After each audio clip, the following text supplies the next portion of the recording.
Hello, everyone, and thank you for joining CPAL's webinar series, Winning Strategies for Staffing Businesses at Critical Times. For today's webinar, Transforming Crisis into Opportunity, Managing the COVID-19 Business Landscape, CPAL is joined by a number of industry leaders to discuss how you can turn COVID-19 into an opportunity for you and your organization. So before we launch into today's webinar, there are just a few housekeeping items I'd like to cover. First, each webinar will be recorded and available on demand through CPAL's website. A follow-up email will be sent to all registrants with the webinar recording, presentation, and any other relevant material. Second, we will have a Q&A session following the presentation. All participants have entered the webinar muted, so please enter your questions in the chat box and we will address them at the end of the webinar. And finally, we have a few polling questions we would love to launch before we begin. I'll run these questions now just to get a feel of where our participants are. So please let us know your thoughts and then we'll start the webinar. So our first question today is, when do you believe your business will fully recover from the COVID-19 disruption? Okay, great. So our audience today thinks that we're going to recover in about 6 months from now, with 3 months being a close second. So that's good, we're an optimistic group. Okay. The second poll question we wanted to launch was, which of the below areas of your business has been the most affected due to the pandemic? Okay, great. So it looks like 66% of us, the vast majority, think that the lack of requirements or jobs from clients is the biggest business effector, with cash flow and finances as a distant second. Okay, that's great. Again, thank you so much for sharing your results. We'll run 2 more poll questions at the end of the discussion. But for now, it's my pleasure to introduce our presenters for today. So our first presenter is Alok Kumar. He is currently the Senior Director at Manpower Group. Alok has 17 years experience in profit center operations, sales and marketing, operations, and business development with reputed organizations. He also has an impressive track record in sales leadership, attaining consistent yearly growth, both in terms of revenue and profits. Our second panelist is Venkat Mantha. Venkat is the president of Indotronix Avani Group. He is a senior professional with extensive experience in business development and relationship management in the US, Europe, the Middle East, and India. We're also joined by Vishal Dembla. Vishal is the director and executive team member for PERSOLKELLY. Vishal is interested in startups, HR, strategy, cost, and chaos. He has a great amount of experience in managing relationships with founders, CXOs, VCs, HR and TA heads, and their respective organizational structures. We're also joined by Bharat Talwar. He is the CEO and founder of TalentBurst. He has a wide range of experience within the staffing industry and is happy to explore the ways in which COVID-19 can be turned into a business opportunity. And finally, our last panelist for today is David Chao. David is the VP of Business Development and Partnerships at DHI Group. David is a problem solver who creates sustainable competitive advantages through systems, as well as through business development, product development, strategy, and corporate development. So those are our panelists for today. Thank you very much for joining us. It's now my pleasure to introduce our moderator for today, CPAL's very own CEO, Samir Panakalapati. Samir started out with a passion to build technology products for small to medium scale businesses. And with time, that passion turned into a driving force to create products that had the potential to disrupt conventional market trends as an investor. So on behalf of everyone at CPAL, we're excited to hear from such industry experts. We think it's going to be a great conversation. Thank you to all our participants for joining. And with that, Samir, I will pass it off to you. Thanks, Sheila. And again, welcome to all of our great panel members. Thanks for taking time to be here with us and share your thoughts, ideas, and suggestions. I have 5 questions. I'll go through the same rotation. Start from Vishal, Bharat. I go with Alok, David, Venkat, and those are 5 offers. Will go through it. So my first question is really about what was our when we all hit hard with the crisis and just kind of unexpected scenario we put ourselves into and our businesses into it. what was your first thought when the shutdown was announced? How did you and your team respond? I will start with Vishal. We anticipated possibly the way things were going, and we were also tracking other geographies in Asia Pacific. So we kind of anticipated things may go south in India too. Hence, we were actually one of the first large recruiting organization who went completely 100% remote in the very first week of March.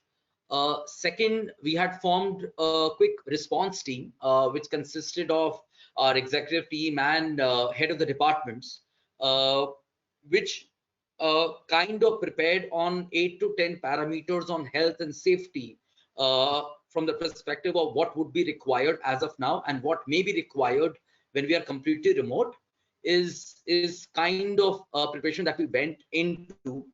And hence, when the lockdown was announced, for us, it was business as usual. It didn't really hit us. Rather, we actually thought it was far better for overall country with the way things were going that actually lockdown was announced.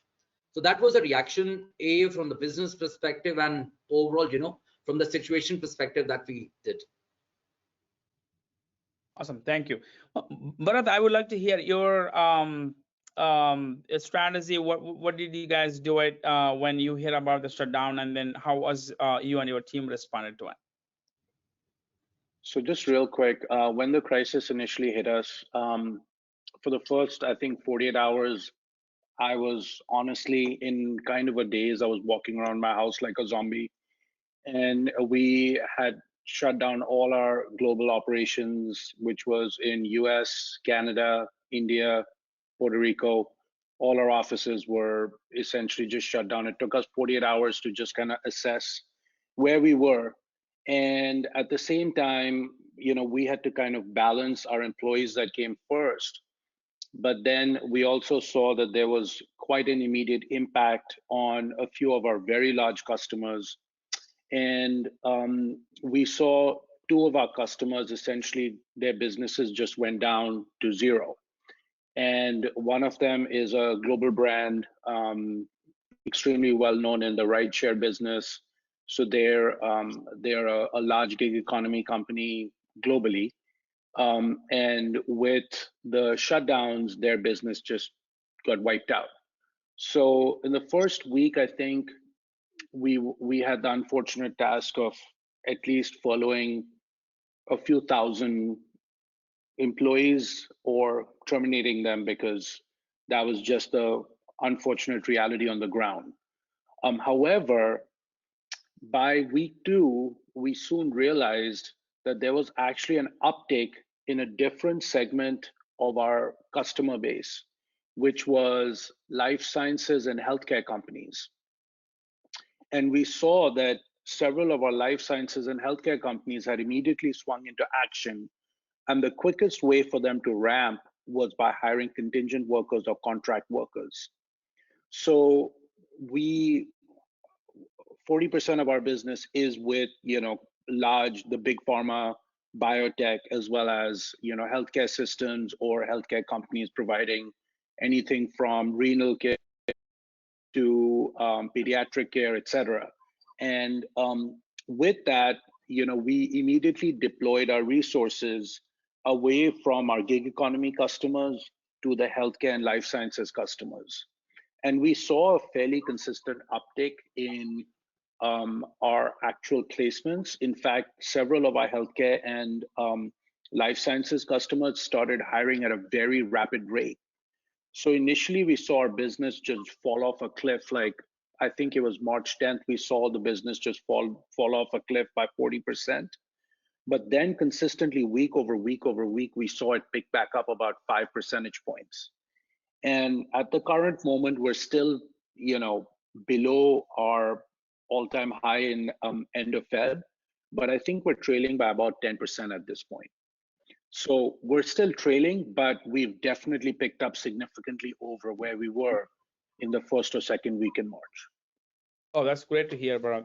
Thanks for sharing. David, I asked the same question to you. DHI has many divisions, as we know, DICE and in a financial job portals, and you have the clearance job portals. You know, there are a lot of divisions around. How did you guys respond to it? I mean, are you mostly a remote workforce, or it'd be interesting to know. I have so many, you know, 3-4 different brands you guys have, and how did you manage it? Yeah, so the good thing, the interesting part was, as a global company with offices in Hong Kong, Singapore, and London and Germany and France and the US, we were able to kind of see early signals well ahead of time. And I think we were following the tracks, what was happening in each country, and trying to respond really regionally versus trying to take DHI all at one time and make one broad decision. So in certain parts of our offices, in certain regions, they were sales offices, so we sent them home right away.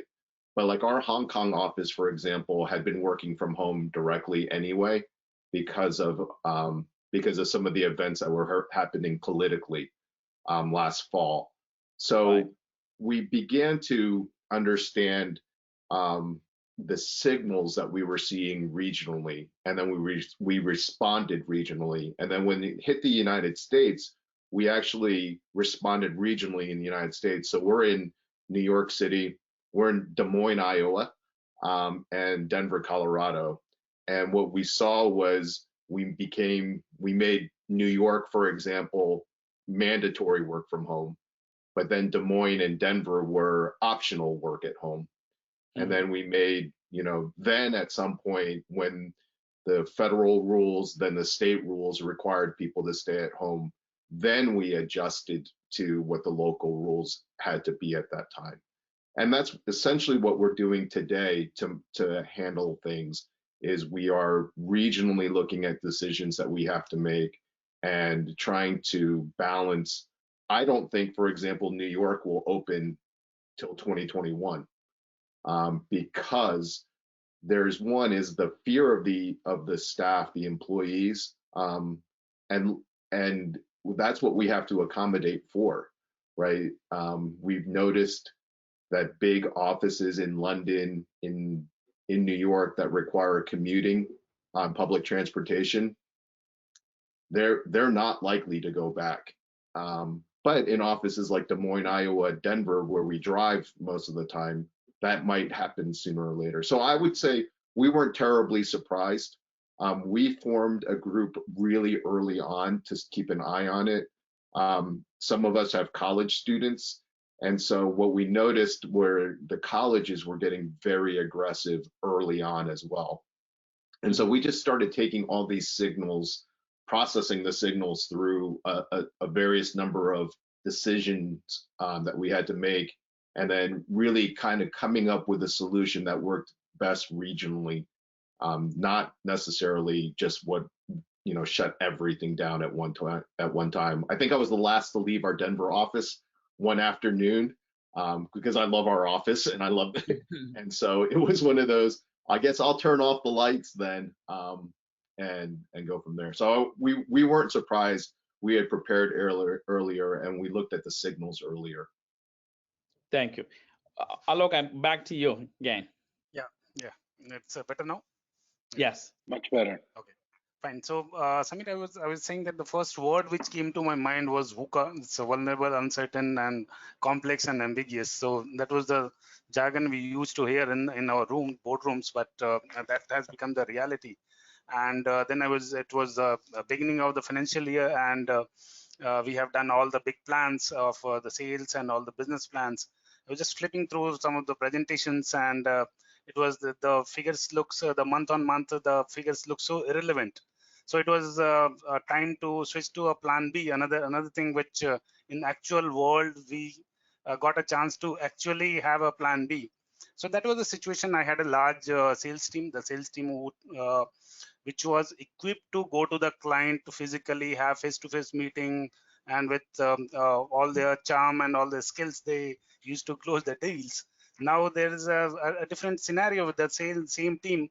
Those who are very uncomfortable talking over the phone, they have to reach to the client over the phone, have the meetings, and also the expectation from the organization is to close the deals actually. So these were the really challenging times in the first 1 week or beginning of the second week.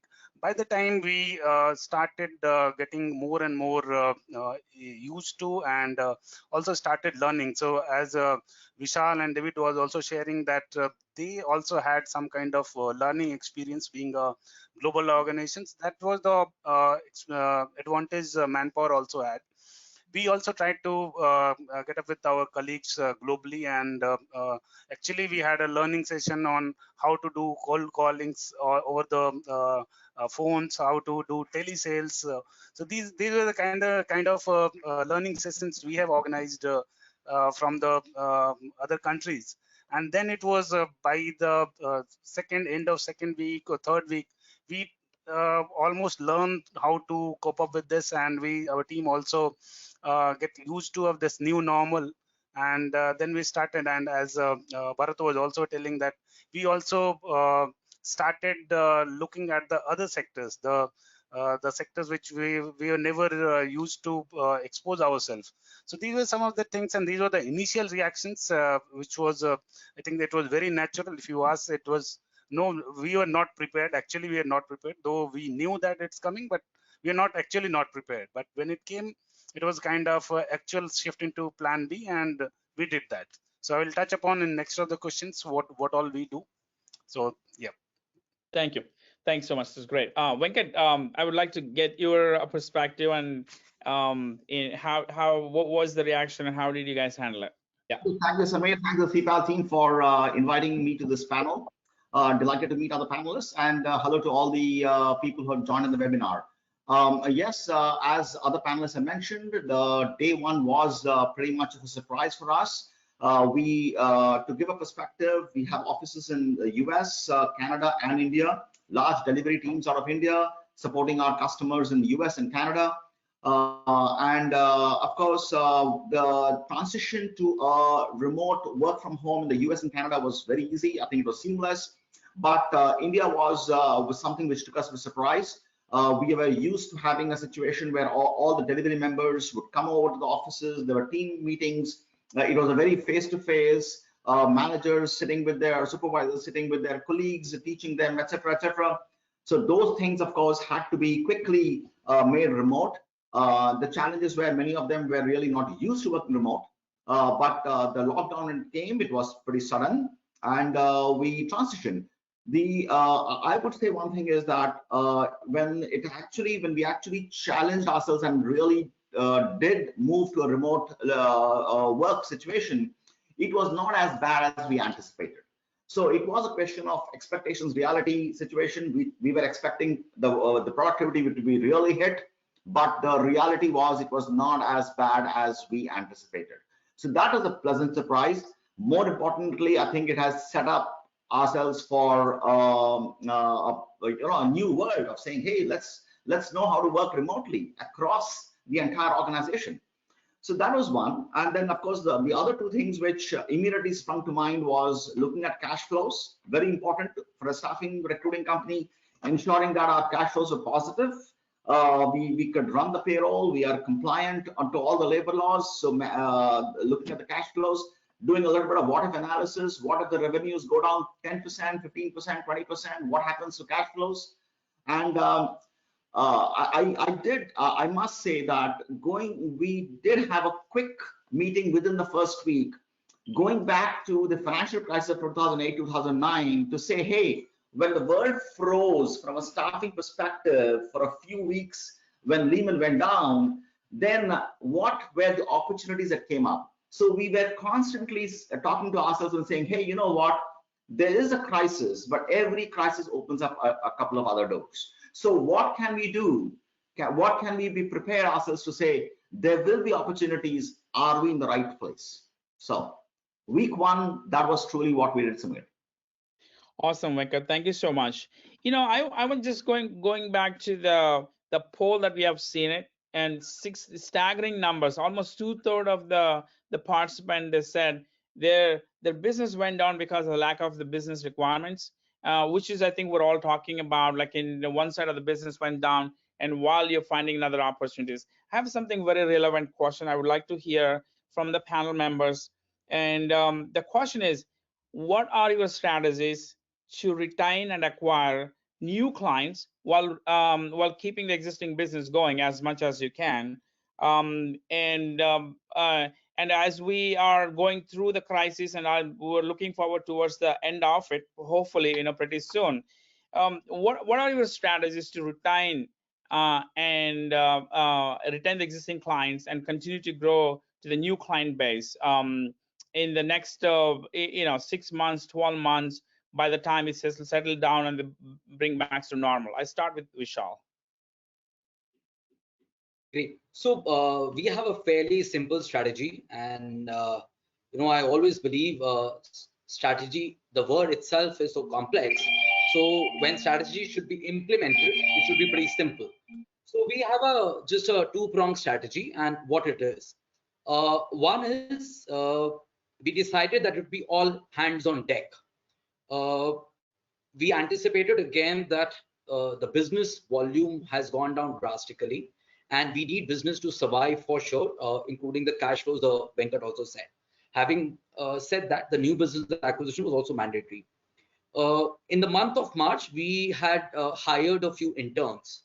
And if I look at, let's say, from Jan to March, which is pre-COVID times, just for the timeline perspective, our business, only around 12 to 13 people who were doing business development, versus now all hands on deck strategy, wherein around 120 people who do business development now is what we are doing, including the interns that we hired in the month of March too. They are involved in business development. How it helped us is, the immediate numbers in the month of April and May that I look at it, there is an increment of around, our acquisition numbers have actually increased from a Jan to March, an X number of clients that we acquired versus 23-25% increment in the month of April and May YTD. When I look at it, is the because of all hands strategies what we implemented. Part two is this is on the products on the services side. So what we are trying to do is play with new products and services which we are trying to launch, and there is something on B2C side, on humane side is what we are trying to launch in a short while, possibly, which I can't disclose what is that product per se. But yeah, that product is what we're trying to launch. It's more of a hook in a very minimal cost that a client can acquire possibly and can buy from us. And so we would be riding on that product and possibly increase the wallet share from the client basis. This product is one strategy, which is under the new product basket that I said. The third bit is the value added services, which is with existing clients, what we are doing. So wherever existing clients, the mandates which were left, we had our best of the people. So if there was only one consultant who was working on it before, now we had 1.5 or 2 consultants who were working on it for whatever work which is left. So we are not letting any kind of wastage which is go away. And this is going even at the top level that we're observing it, mandate by mandate on everyday basis. That's the first thing that we've done from the wastage perspective. Second, what we're also trying to do is we're trying to engage clients by giving these value-add services of talent mapping and surveys. And specifically, if I pick up specifically in the VUCA time, the way Alok said, in VUCA times, I think what matters is not data, but the insights, how others are reacting to it. And if others are reacting in a positive manner, and if you give that comfort to the clients, I think that kind of insights is what clients is looking at, that how is, let's say, within engineering, an oil and gas firm is responding versus the technology firm is responding within that sector. I think these are kind of data and insights is what we are sharing with our existing clients via value add services to retain, which, as I said, specifically in the VUCA time, people appreciate it. So yeah, simple 3 steps. This is what we are doing. It's very helpful, Vishal. I think it's very interesting the way you guys have strategized for that. And I'm moving to the Bharat. Bharat, you mentioned about you have a very high uptick on some of the healthcare side of the business, and then you have seen some of the downtrend in other place. So while you continue to retain the existing clients, including the ones that have the low turn, And but what's your strategies on ongoing for the next 6 to 12 months? You also have seen people thinking about like it takes 6 months to settle down this whole crisis scenario, and Right. would love to hear what you guys are doing. Yeah, so my management team and I, we meet every day. So for the past 3 months, since the first week in March, we meet every single day to review what is happening with the business. Now, what we've seen is that right away in mid-March, there was one new category that started emerging, which pre-COVID was non-existent. And that was essentially a category of workers that needed to check temperatures for individuals, whether they were entering an office building, a hospital, a healthcare facility, any such facility. And we as a company, TalentBurst as a company, has about 140 Fortune 500 customers. So our customers are essentially essential businesses for the global economy. And once we saw that these thermal screeners was kind of the first category that we started getting requests for, we moved very, very quickly, and were able to put together a plan which included how can we attract talent to recruit them, because these were initially what we would call as first line responders or frontline workers, and what kind of PPE equipment needed to be provided to them. Soon we saw that there was 2 or 3 or 4 other categories that emerged, which there was a pent up and a very high demand for. So we saw there was an uptick in nursing, and nurses were in some way, shape, or form affiliated with the thermal screeners. So some of our customers, the large Fortune 500 type companies, they preferred having RNs or LPNs, which is registered nurses or licensed practicing nurses, take temperatures for individual entering, corporate buildings or hospital or healthcare facilities. We also saw a pretty dramatic uptick in supply chain workers. So we are, aligned with several of the large grocery chains in the US and Canada, and we immediately saw a huge uptick in workers that, whether it was in warehouses or distribution centers, or even a simple task as stocking grocery store shelves, because people were initially just preparing, to stay at home. And as you guys know, there was quite a bit of hoarding going on. So the supply chain was quite stressed. And because of that, we saw a 60 or an 80% uptick in supply chain requests. So we immediately started taking and redeploying our resources away from, gig economy companies or gig economy customers to supply chain, grocery, healthcare, and then of course, fulfilling some of these newer worker categories. Now, as it stands, when we're here at the end of almost 90 days of, COVID, we think several of these categories are new categories that have emerged. In fact, one of our customers yesterday emailed us saying they're going to convert one of these categories, which was just a short-term category, into a long-term contingent category within their enterprise. So it's just a post-COVID category that they think is going to stay forever, which is the thermal screeners, at least till a vaccine is, deployed globally. So we, at this point, have a dedicated team just recruiting thermal screeners globally, which is primarily USA, Canada, Mexico, Puerto Rico, and whenever India opens up, I'm sure that'll probably be another category in India as well. So, we've just had to strategize, iterate, move quickly. And my view as CEO of TalentBurst is I cried over the spilt milk for 48 hours in first week in March, but that's it, it's over. This is where we are. We need to move fast and deploy immediately. And that's what we've done. That's a brilliant, Bharat. Thanks for sharing. What an insight! It's just great. I mean, what's another way to adapt the business such a short time and have that laser focus on it. Thank you. I think it's fantastic. Alok, I mean, you being a large organization spread across in multiple regions, how are you guys doing it?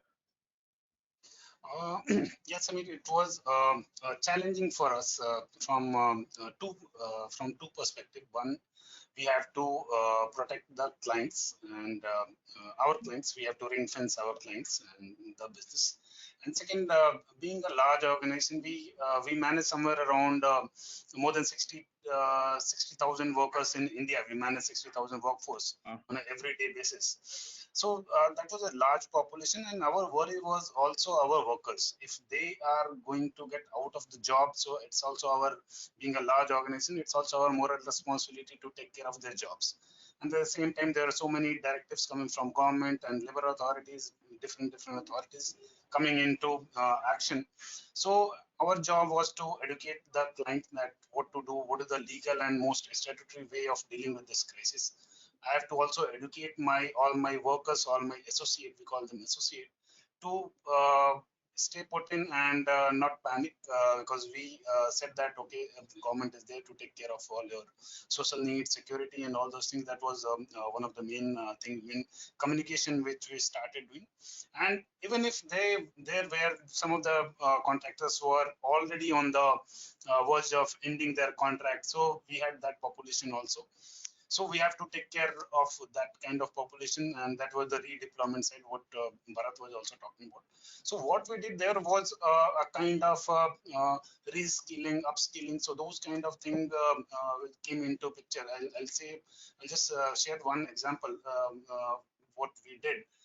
We had a big base of agriculture, agrochemical clients, and what they do, there are big companies. They are into management of this pesticide in the farms. After this lockdown, farming was also it was not allowed, and there were around thousands of these workers got jobless because they are not able to do any work in that. Then we realize that these are the people who are anyway who are managing the chemicals or pesticide. We got connected with the local government, what is in Maharashtra, and they had the requirement of workers, those to sprinkle this medicines on the affected areas and all. So we just redeployed these people on that. So that was the kind of innovative thing which we did. It was just matching the skill from which one is currently not in use, and second, wherever there is a requirement. So we just did that kind of matching. Another thing which we tried to see beyond that, what Bharat was also telling, that we looked beyond that, and there was a one sector loss was definitely a gain for another sector. Whatever jobs we lost in retail side, we were able to see the spike in the last mile delivery of companies like Amazon and Flipkarts in the essential services initially, and also in the later part of the lockdown with the more relaxed lockdown, it was also on the non-essential side. We see a demand going up to 20 to 25% than the normal demand in any other month from these companies. Then there was a big surge of demand from education sector, edtech companies. Companies like online platforms like Baizu, Simply Learn, Vedantu, all these kind of companies, they were flooded with, we were flooded with mandates, staffing kind of mandates, as well as the POM mandate, the people or technical people on their roles, educators, facilitators, OTT, media content, all these kind of jobs were never there. 6 months back, probably it was there, but in a very small pocket, a few companies were there. So our learning was that okay, if it is a loss for somewhere, it's also there were a beneficiary to take this loss also. So that was our learning, and that then we started ourselves adapting to this various sectors. Pharma, healthcare was another sector. Healthcare, there are many companies who have come up with big requirements in manufacturing side to upscale their facilities in workers. There are many companies who have got this PPE kit manufacturing. So we got a huge demand from those kind of companies. So we manage that. It's a I'll sum up by saying that it's it's only about reskilling and matching the skills of the workforce available to us. And we had a large pool of 60,000. we had been able to do a fair job in doing this juggling and to save the jobs of many people. Thanks, Alok. It was a great insights. In fact, knowing so many uptick of the new industries and the new categories of jobs, this was Bharat was talking about too. So it's great to hear. And David, I come back to you. Especially with the client base that you serve to corporates and the staffing firms and other sectors, especially clearance, non-clearance sector side of it. Have you seen any I would put it this way, like have you seen a downtrend of any of the existing businesses clients, and have seen also at the same time, like what our panel members are talking about, uptrend in the client revenue from a specific sector segments? Yeah, so one of the things that we did very early on, we were, as a publicly traded company, we live on a quarter basis, and so we always track everything quarterly. But then within each week of the quarter, and we had seen up until really middle of March, things were really actually very good. It was when the shutdown occurred after that what things did was slow down or push out. And being tech focused, what has been really interesting for us is the job type has changed quite a bit. We've seen globally and a really a flattening now. It was a pretty good decrease in the end of March, early April in job postings. But what we saw then was companies that weren't digitally based companies that couldn't work from home because they didn't have modern infrastructures, companies that were unable to go to the cloud, who weren't prepared to be remote, to allow their workers to be remote, people who didn't have Zoom, Blue Jeans, Teams, that we saw starting to see a large increase of job postings around that. So I think one of the things that we did to retain customers was proactively communicate. And then what we wanted to do was provide them information. So job counts each week to give the staffing companies an idea of what we're seeing, because we get real-time feeds of all the job postings, right? Things like that. We try to enable all the entrepreneurs out there, all the business owners out there with information and data. We wanted to communicate to them. Whether it was a customer success person calling, an account executive calling, everybody, we wanted to help people understand what was going on out there. And as a result, because maybe we're more tech focused, yes, we're seeing a slight shift in, maybe not in software developers, but certainly cloud people. And we're seeing this switch between companies that weren't digital to now companies that are. And for those type of companies, they have to work on recruiting tech talent. Tech talent is different in terms of they can get work down the street, they can walk across the street and get jobs. So this is a great opportunity that we're trying to teach and let people know that this is the time for you to start making those relationships if you recruit tech, because everyone's open to those opportunities now, remote working, and those type of things. If they're, because of the shifts in non-digital companies to digital, there's a big demand. But now you have to make sure you have good relationships with those candidates to convince them to move to you. So we communicate, we provide information, and then the other one is flexibility. When you can share and empathize with what your client and customer is going through, you may have to adjust your business model slightly. You may have to extend terms a little bit. You may delay certain things because all you entrepreneurs out there, all you business owners out there, you don't know what's coming on. So if you had a little bit of flexibility, maybe that might be helpful. So I think being able to adjust quickly to those kind of requirements, get the information in front of people early, communicate early, and communicate often.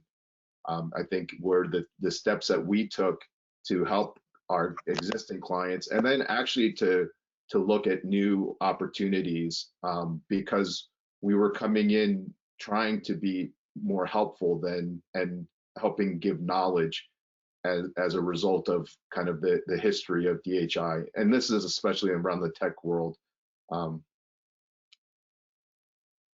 David, thank you so much. I know being one of the largest tech job providers in the industry, being a DICE and Clear Jobs, and I probably will follow up with you when a lot of our participants here and the panel members includes, we're interested to see the job trends that you have seen the last 4 months to what's the DICE projections for the future ones. If you have any reports, would love to share with our teams and with our participants here. Yeah, I'd be happy to. It's fascinating, the math that has gone on. It is absolutely fascinating. Awesome. Thank you so much. Venkat, I come back to you the same question about, what was the strategy that you guys had to retain existing clients and continue to look for new opportunities. Again, we all talk about, crisis also leaves the opportunities there, and what have you seen within your organization and even outside? Thank you, Samir. So I'll build on what Bharat and Alok mentioned, but of course also take on what David was mentioning. We are heavily on information technology and engineering technology. Engineering and IT is the core of our business. Having said that, a couple of years ago, we said, hey, our mission truly is to connect clients with talent.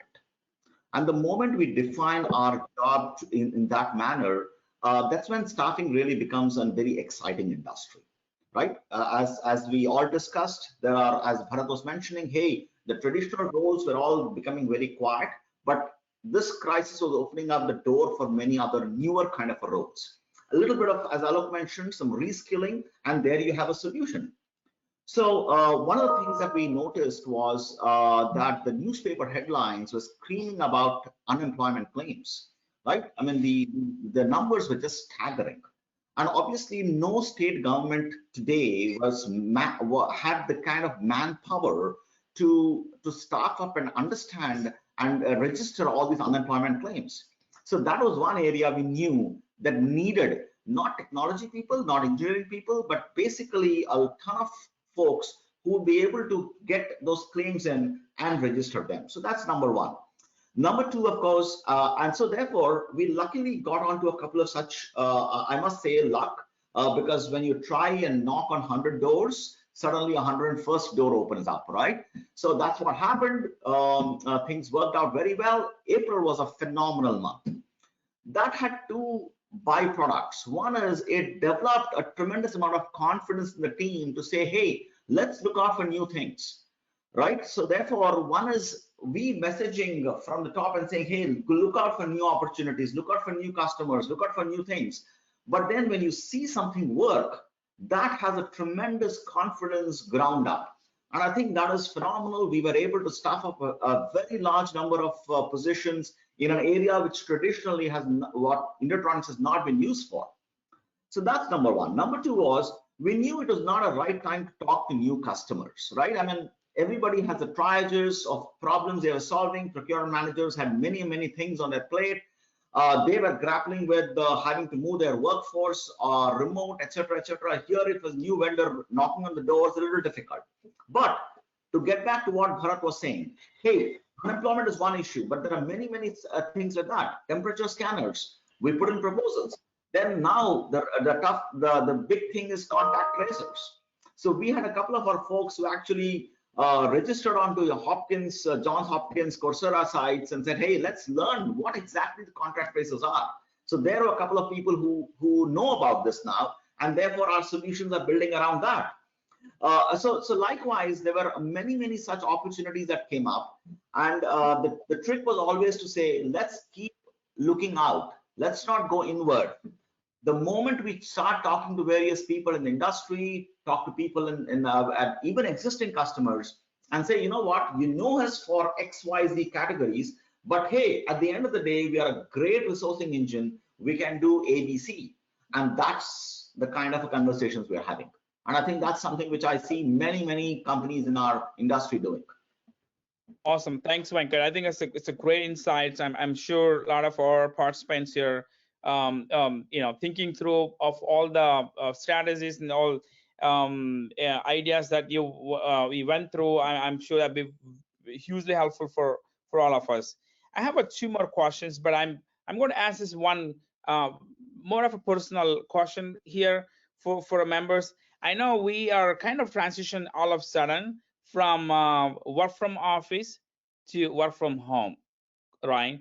And now we are 24/7 work from home. I mean, because I've a lot of our participants and the customers talks about, hey, people respond quite often midnights and late nights, late evenings. There's no timing here. So how are you, the leaders of the organization, coping up work from home, work from home 24/7, and running your business, basically, not just doing your work, but you're also responsible for running your businesses. I would love to share a couple experiences that what went right and what went wrong. I'll start with Vishal. So, okay, Sabir, I think what went right specifically, our initial few weeks, our productivity actually went up from the input perspective for organization. I'm talking about.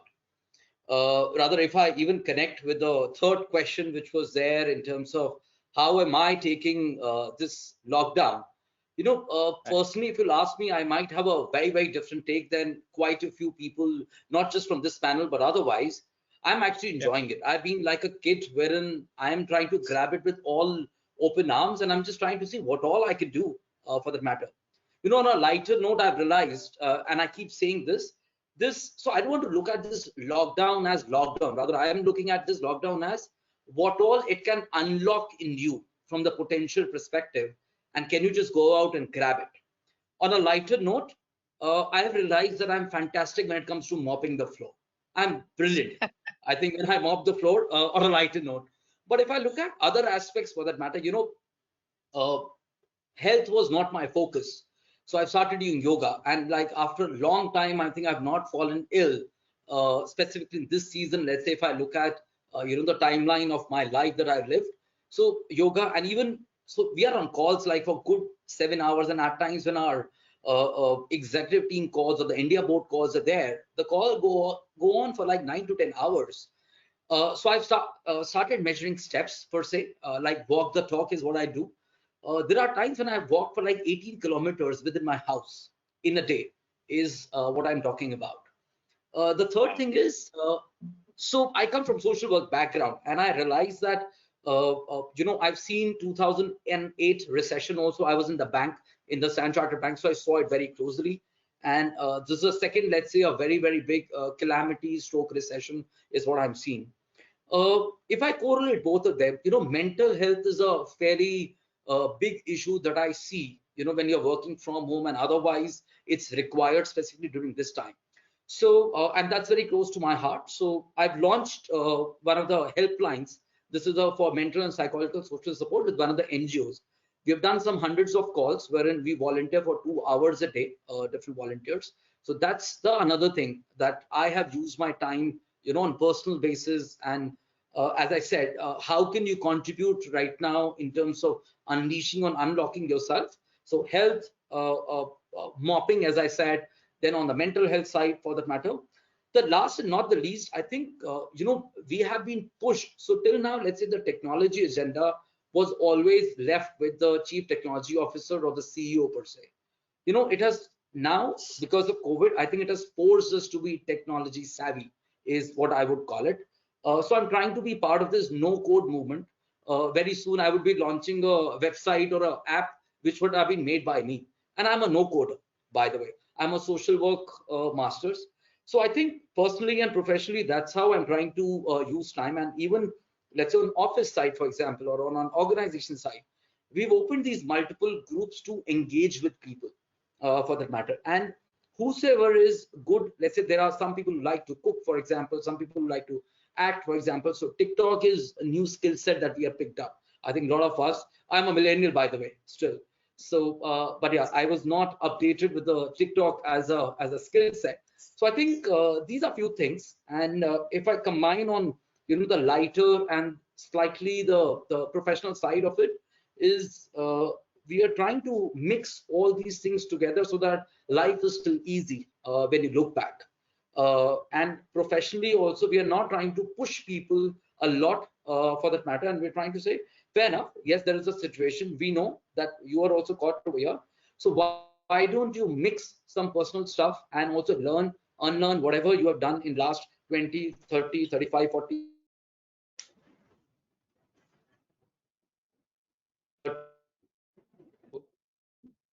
Vishal, I think you're breaking.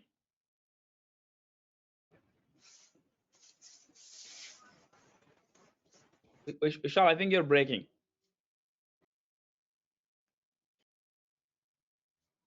Yeah. Right. I think you were yeah, it was a pause, Vishal.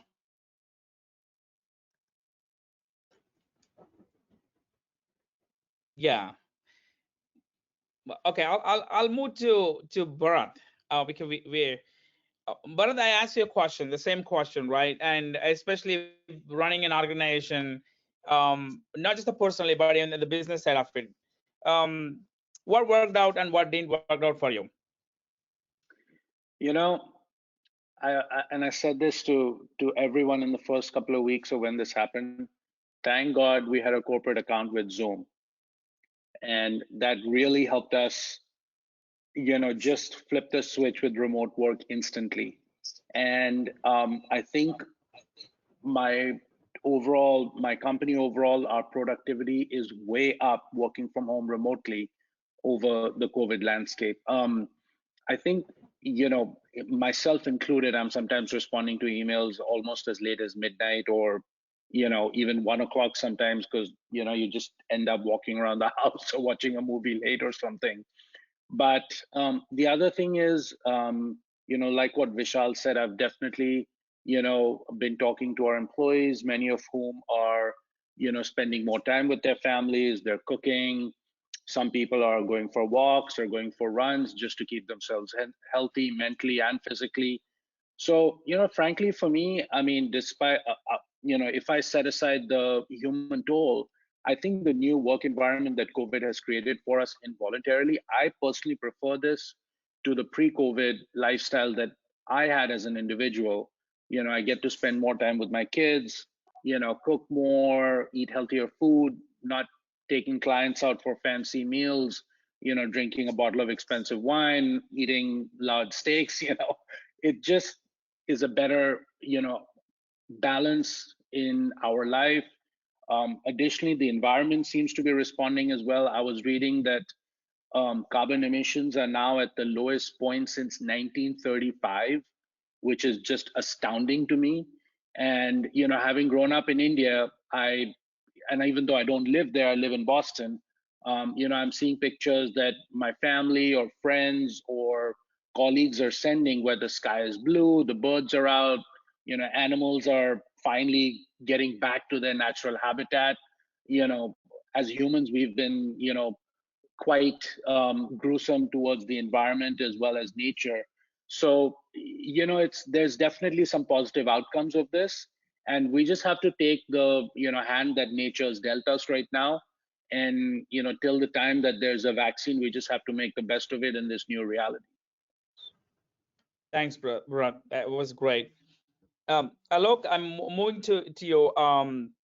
So what was your greatest moments working from home to what are things that, oh man, it shouldn't be, I want to go back to my my pre-COVID situation. Have you had any of such moments?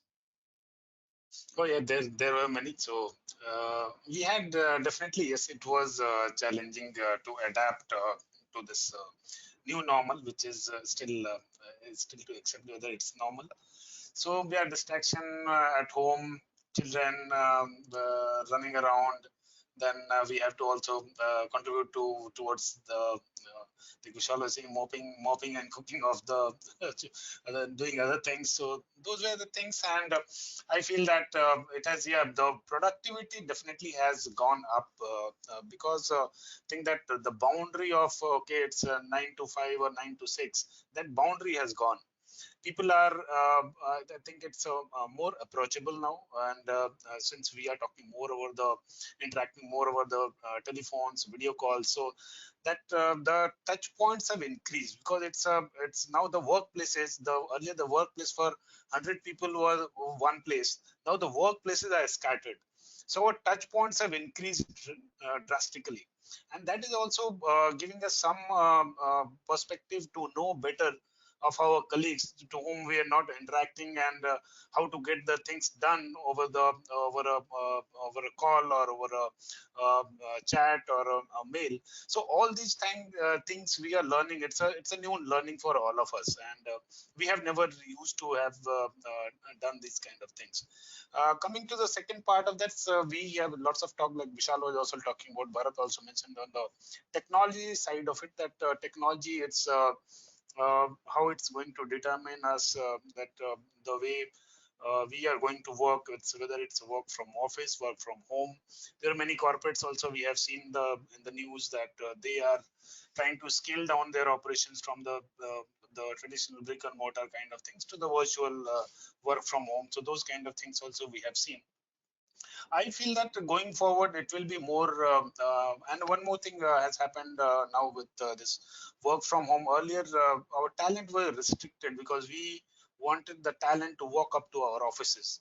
Now that restriction has gone. Now talent, it's available at home. So that's also one good thing has happened. That talent is available now at home, and it's not restricted. It's not required anymore that they have to go to offices. So we'll have many, like returning mothers and all those things. We'll have many more such talents available for us in the long run. Technology side, I want to touch upon that. We were saying that okay, technology is going to define and all those things. I feel that there will be a mix of this going forward. Probably there will be a balance of work from office, work from home. We will surely learn to create our own balance. Definitely there will be preferences from the people who would like to work from home, and there will be takers from the employer side also on this. I feel that the future of work is going to determined by the workers of future. So that's where I would like to take this. Yeah, thanks a lot. David, I come back to you. What's your experiences of working from home? Quite a shift completely from work from office. I know you said you love to go to office, so now you can do it. So you're stay home. So what's the best and the things that you like to do to work from home to office? Well, the best thing that we did for home was we upgraded our network and bought the most bandwidth we possibly could, because I have two kids basically attending Zoom University. And so we upgraded our network, and that was very, very helpful. The biggest thing that I think we did at DHI, though, was one, is our productivity is very high.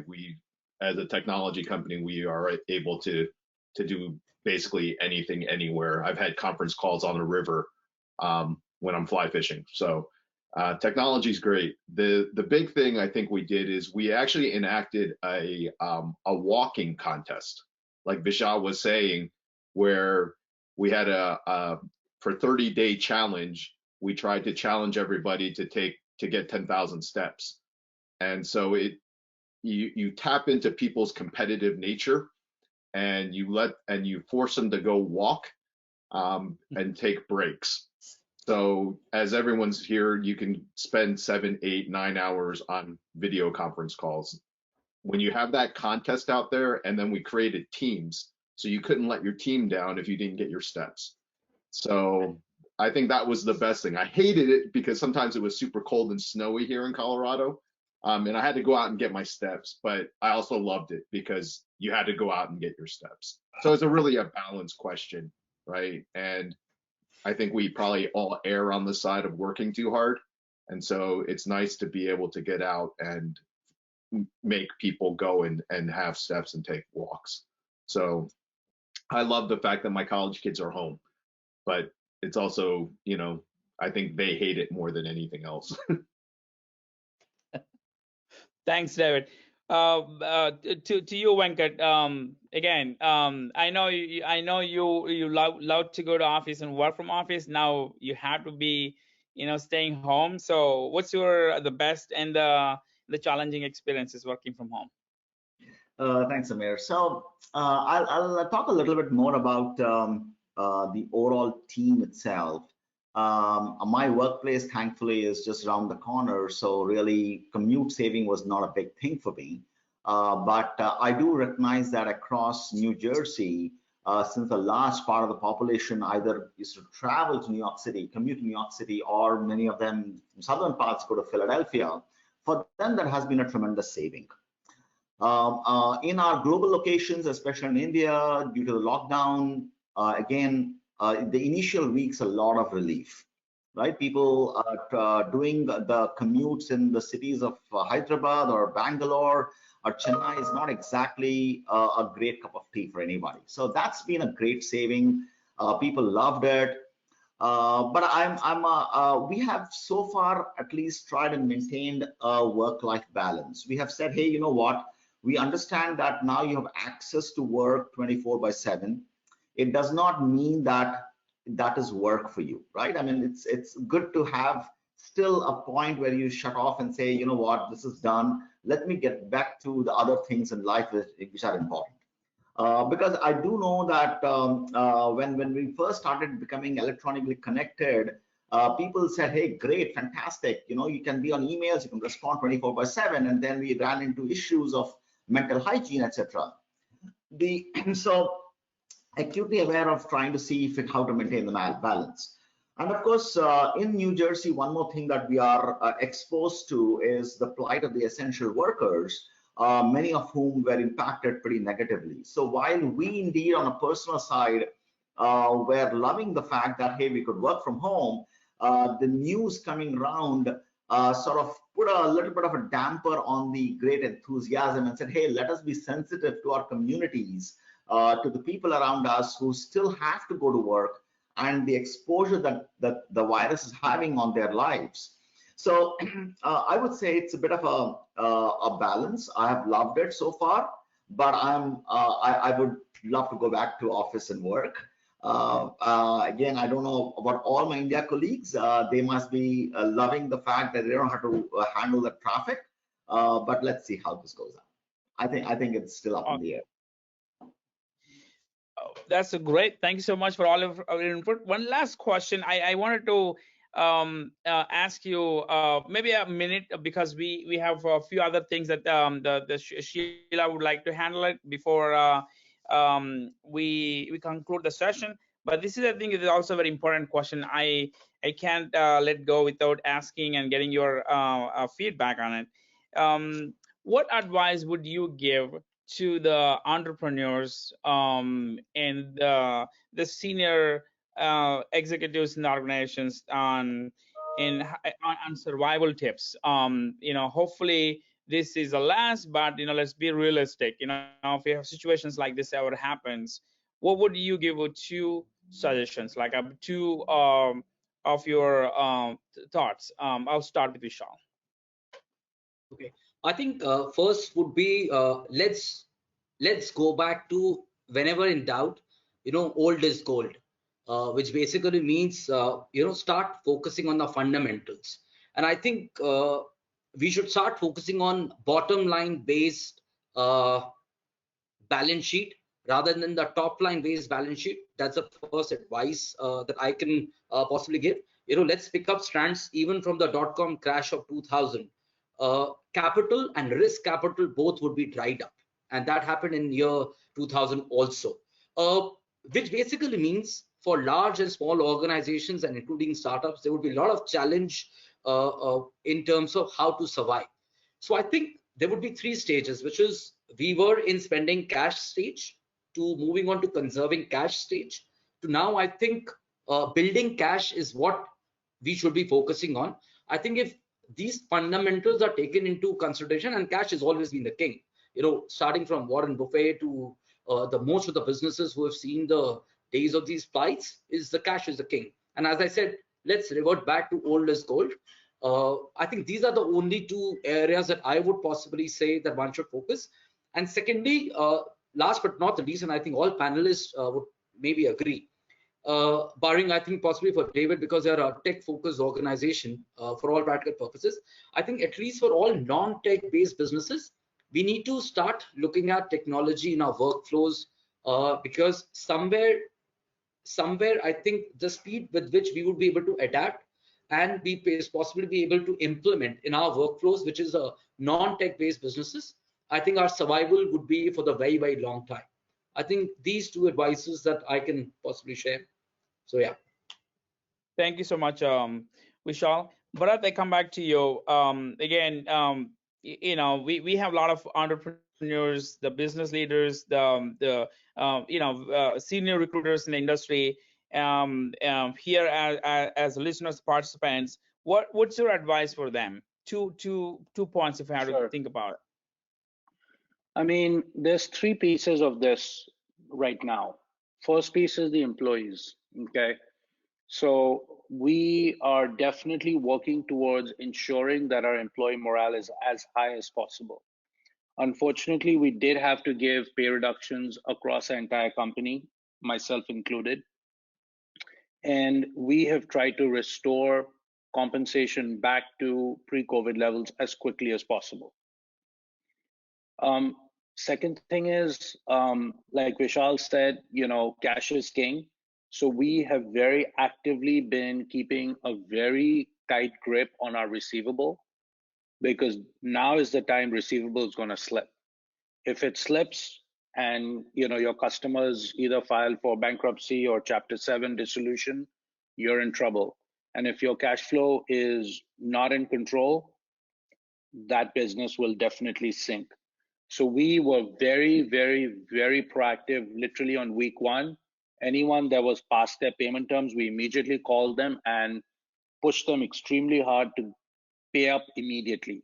That ensured financial stability of TalentBurst, and we're in a very, very stable position going through this crisis. Secondly, I think this is just phase one of the crisis, and if a vaccine is not discovered in 2020 and this rolls into 2021, we will need as much liquidity on our balance sheets as possible going into 2021. So, don't think that just because, businesses are reopening, this is the end of it. This could just be the end of phase one, and then there might be a phase two. So we are prepared ourselves for phase two.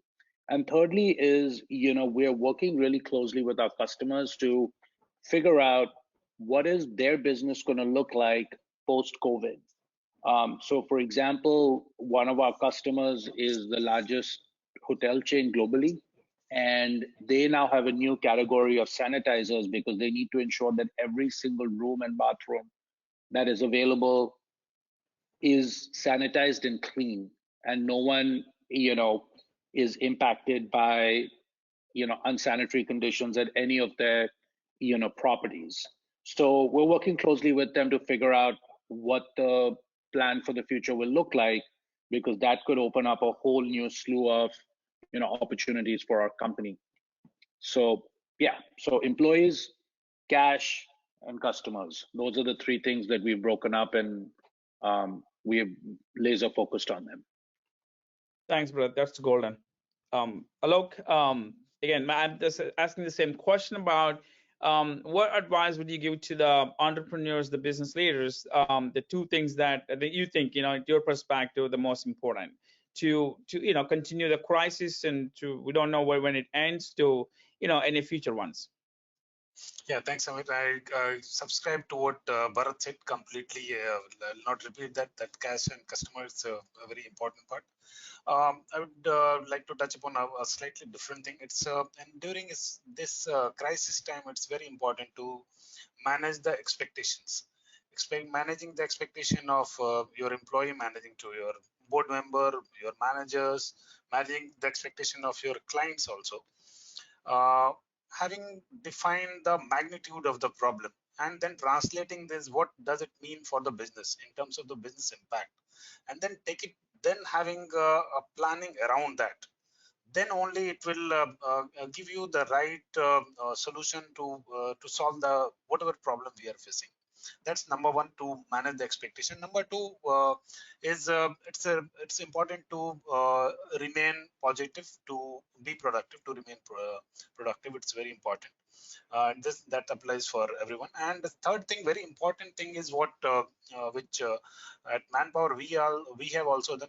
We have looking at your competition, how your competitors are behaving in this time, and if required, joining hands with them. So what we have done worldwide, we have tied up with all the three big companies in HR services, Adecco Group, Randstad, and Manpower. We have joined hands together, and we are liaising with many all the global organizations how to safely back to work.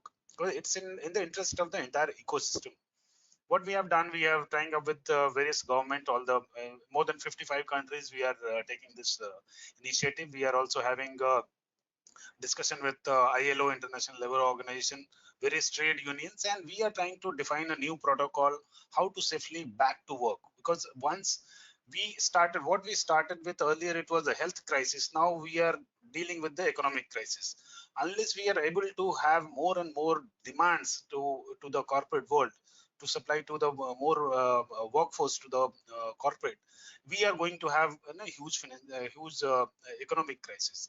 So to arrest that, what we have done, we as a competitors, though so globally we three are the largest companies, and we have joined hand together to create the big demands for the in the market.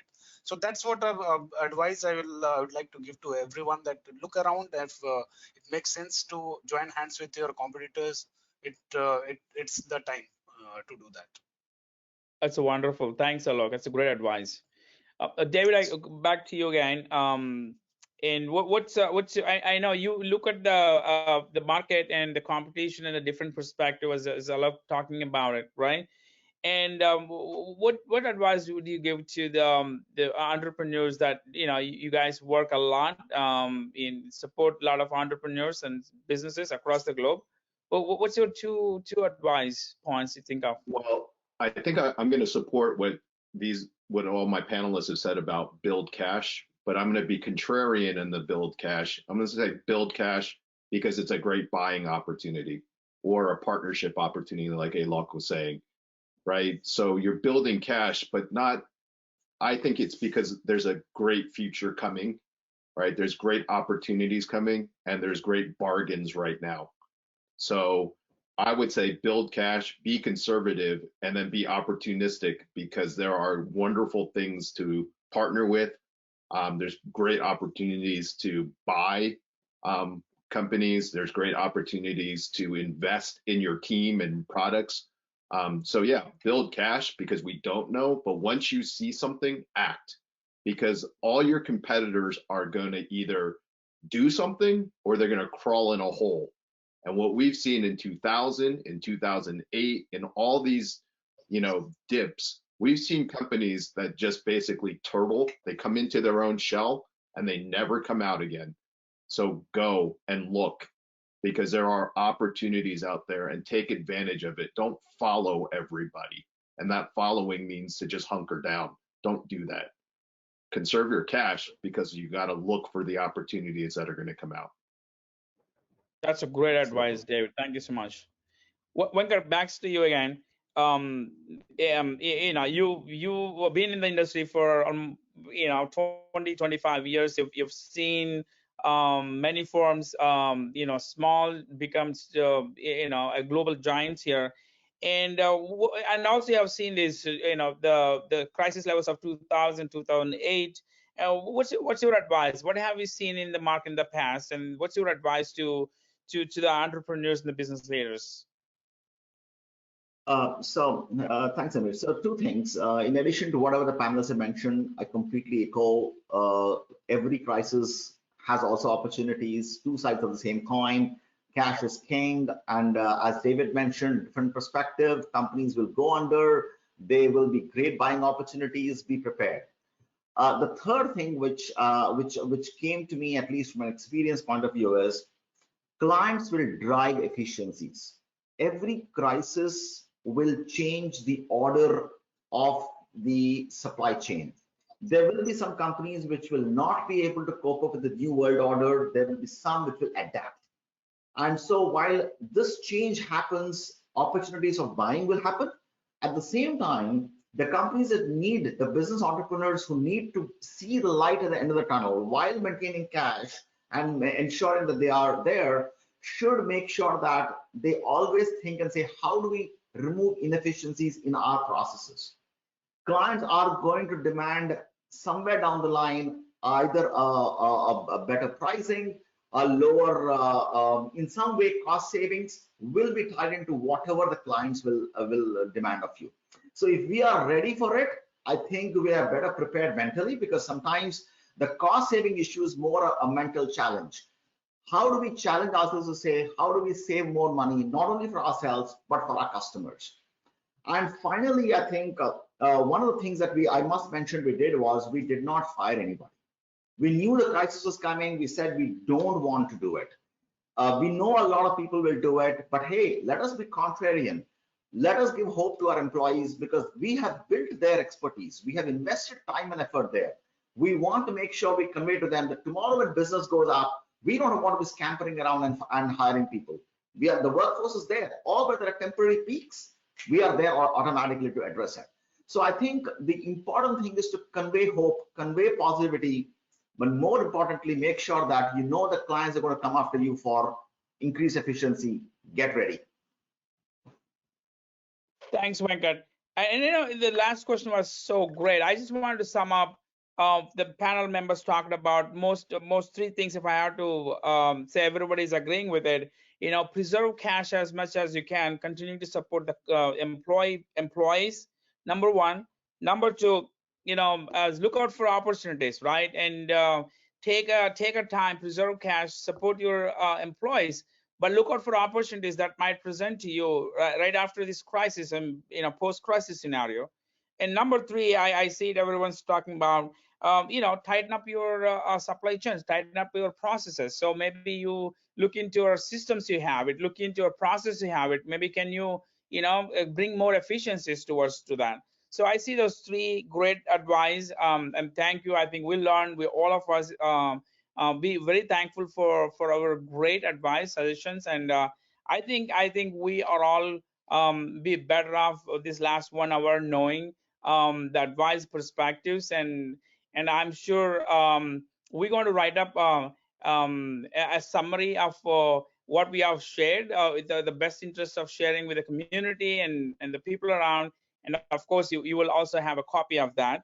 And I'm going to pass it on to Sheila for conclude the session.